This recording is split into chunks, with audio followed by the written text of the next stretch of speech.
Ça y est, on connaît l'affiche. Et ça sera France-Belgique. Bonjour la famille et bienvenue sur la chaîne Parisienne Football. Merci d'être toujours de plus en plus nombreux à la suivre. Franchement, la team, vous déchirez. On a dépassé maintenant les 4200 followers. C'est absolument incroyable. Juste en l'espace d'un mois et demi. J'aimerais quand même vous dire un gros merci qui vient vraiment du fond du cœur. Donc, du coup, aujourd'hui, on va faire un petit talk. On va pas vraiment faire d'éléments statistiques ni quoi que ce soit. On va se faire un petit kiff entre nous. On va regarder un peu on va dire un peu ce qu'on pense. C'est-à-dire qu'on va parler un peu à corps ouvert de parce qu'hier c'était un peu chaud, c'était un peu compliqué pour faire le débrief du match. J'étais un peu en colère contre ouais, l'équipe en général. J'étais en colère contre Didier parce que je pense que franchement pour être frère et honnête avec vous, je pense que Didier on lui doit beaucoup à Didier. On va lui dire merci parce que tu nous as apporté énormément, tu nous as fait vibrer en 2018, je me rappelle. J'étais avec l'un de mes meilleurs amis qui est quasiment un frère pour moi. On était là à Londres avec toute la famille et franchement, on a vibré comme jamais avec cette Coupe du Monde. Et à Londres, franchement, c'était le feu. On s'est regroupés tous ensemble du côté de Trafalgar Square. Et franchement, il y avait tellement de supporters français à Londres. Et j'étais là avec ma voiture. Vous y croyez, en plein milieu de la foule. C'est la chose la plus dingue que j'ai faite.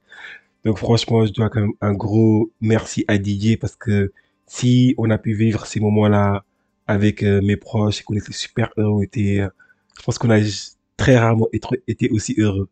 Ça nous a rappelé également la Coupe du Monde 98, mais la Coupe du Monde 98, j'étais encore jeune, et alors que là, j'étais beaucoup plus, j'étais plus adulte, j'étais plus en matière de vibrer. Donc du coup, du fond du cœur, merci Didier pour tous ces moments absolument inoubliables.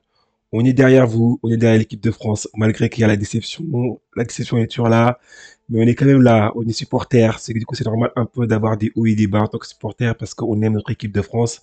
On l'aime depuis qu'on est petit et ça changera jamais. Tu vois, peu importe ce qui se passera, rien ne pourra changer ça. Donc, du coup, quand exactement on entend dire DJ dire que oui, si vous aimez pas le spectacle, faut changer de chaîne. Bah non, faut pas changer de chaîne, Didier. Parce que nous, on aime notre équipe de France. C'est pour ça qu'il y a 70 millions de sélectionneurs. Tous les Français sont des sélectionneurs. Et tous les Français aussi, ils ont le droit d'être critiques. Parce que c'est aussi ça, être fan, aussi ça, aimer son équipe. Donc, du coup, sans plus autant tarder, on va aussi dire aussi à Didier, bah écoute, franchement, on t'apprécie, on te remercie pour tout ce que tu as pu apporter à cette équipe de France, mais aussi c'est bien parfois aussi d'avoir un changement. Ce changement, c'est quelque chose d'important parce que ça rapporte une autre dynamique à cette équipe. Et je pense que cette équipe de France a vraiment besoin de notre dynamique. Au bout d'un moment, quand l'entraîneur, les joueurs sont rodés au discours, les joueurs ne se remettent pas énormément en question, ils n'ont pas forcément l'envie de prouver. Certains joueurs ont déjà leur place qui sont garantis sur le terrain. Et regardez, les joueurs, ils sont tellement mauvais actuellement, mais ils ont leur place garantie. Ousmane Dembélé, mauvais, il a sa place garantie. Mbappé, mauvais, place garantie. Qui encore? Griezmann, mauvais, place garantie récemment. Regardez au milieu de terrain. Là, actuellement, on a qui au milieu de terrain? Rabiot, il a fait un bon deuxième match parce qu'il avait une blessure, donc on n'a pas envie de taper trop dessus. Mais on doit avoir une équipe de France qui récompense exactement le mérite. Donc du coup là, le problème c'est qu'on a une équipe de France là, c'est on a l'impression qu'il y a des statuts et que peu importe ce que tu fais, tu vas pas arriver à bouger les statuts. C'est pour ça que Didier a dit oui, Bradley, j'hésitais à le faire rentrer et je l'ai pas fait rentrer parce qu'on était en place. Non, c'est parce que ce qu'il veut dire, tout simplement, c'est qu'il a ses statuts. Il a ses gars sûrs avec qui il a confiance. Donc, du coup, il ne veut pas les remettre en question. Il a peur éventuellement de perdre son vestiaire. Ça se passe tout le temps dans les clubs de foot. J'ai joué à un moindre niveau, mais ça se passe souvent dans les clubs de foot. Donc, du coup, là, tiens, moi, je vous dis la vérité. Franchement, je pense qu'on a besoin d'une autre dynamique. On a besoin exactement d'un entraîneur qui arrive, qui inspire une nouvelle dynamique. Et quand vous regardez la qualité de notre équipe, franchement, on a les meilleurs joueurs. À part aussi l'Angleterre qui peut rivaliser, franchement, je vois pas une autre sélection en Europe actuellement qui puisse regarder la France droit dans les yeux et te dire, bah, écoute, on est largement supérieur à toi. Donc du coup là, c'est en sujet de transition. Là, ça va être la Belgique. Et franchement, ça a été deux équipes super mauvaises, la France autant que la Belgique. Les deux équipes, j'ai regardé leurs matchs, j'ai regardé les matchs de l'équipe de France. l'équipe de France a des gros problèmes, non pas défensifs. Défensivement, l'équipe de France, elle est solide. Comme l'équipe de Belge, défensivement, elle a été quand même solide. Mais c'est offensivement qu'ils ont des problèmes. Comme nous, également, on a des problèmes offensifs. Donc, du coup, moi, je me pose des questions exactement à quoi va ressembler ce match-là. Parce que si tu as deux équipes qui sont inoffensives, bah écoute, j'espère qu'on va pas s'ennuyer du début jusqu'à la fin de match. J'espère qu'on va avoir exactement un peu de jeu. Donc, du coup, là, comme on le sait maintenant, on va affronter exactement la Belgique. Et la Belgique, franchement, quand tu regardes un peu la partie de tableau qu'on va jouer maintenant, ça va être une partie de tableau beaucoup plus difficile que ce qu'on aurait pu avoir droit si on avait terminé premier de la poule.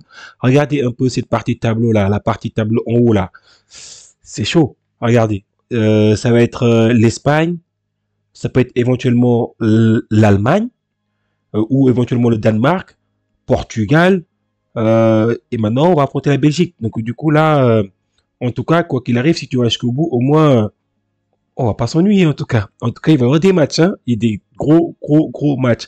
Ça va être un peu le combat des titans. Et franchement, je pense que le combat des titans, il faudrait être un titan pour pouvoir éventuellement y sortir vivant. Et franchement, si tu veux y sortir de ce combat-là avec l'équipe de France, si tu gagnes ce trophée-là, c'est que franchement, ça sera quand même quelle victoire avec de telles équipes. Donc du coup, faites-nous rêver, donnez-nous envie d'être derrière vous, battez-vous pour la nation. Franchement, on a envie d'avoir une équipe de France dont on est fier. Franchement, la team, là, quand vous regardez un peu l'autre partie de tableau, malheureusement, comme je vous l'ai dit, malheureusement, on n'y est pas. On aurait pu affronter la Roumanie, on aurait pu affronter l'Autriche, on aurait pu affronter l'Angleterre ou éventuellement la Suisse ou encore l'Italie. Je pense que cette partie de tableau a été beaucoup plus abordable.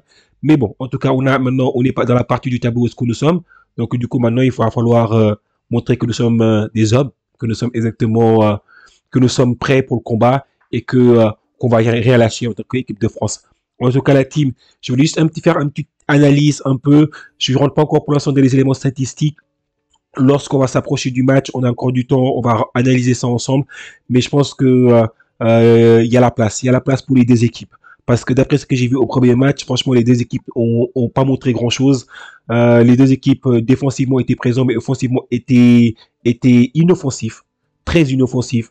Et espérons que maintenant que l'équipe de France se réveillera et que l'équipe de la Belgique sera endormie comme exactement elle le fait en phase de poule actuellement.